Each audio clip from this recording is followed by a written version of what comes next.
আসসালামু আলাইকুম। Mindset set up যে বিষয়ে বলছিলাম আর কি।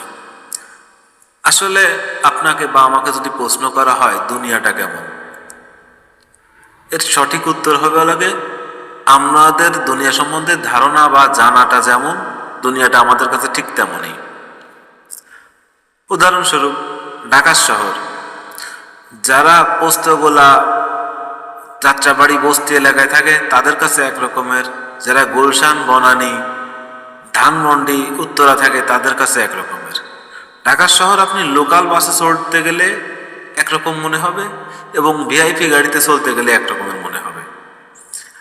আসলে কথা ঘুরে ফিরে একটাই, আমাদের মাইন্ডসেটে যেটা সেট আপ হয়ে আছে তার বাইরে আমাদের কিছুই বোঝানো যায় না। তবে এই মাইন্ডসেটকে শিথিল না করলে আপনি নতুন কিছু জানতেও পারবেন না। ধন্যবাদ সবাইকে ভিডিওটি দেখার জন্য।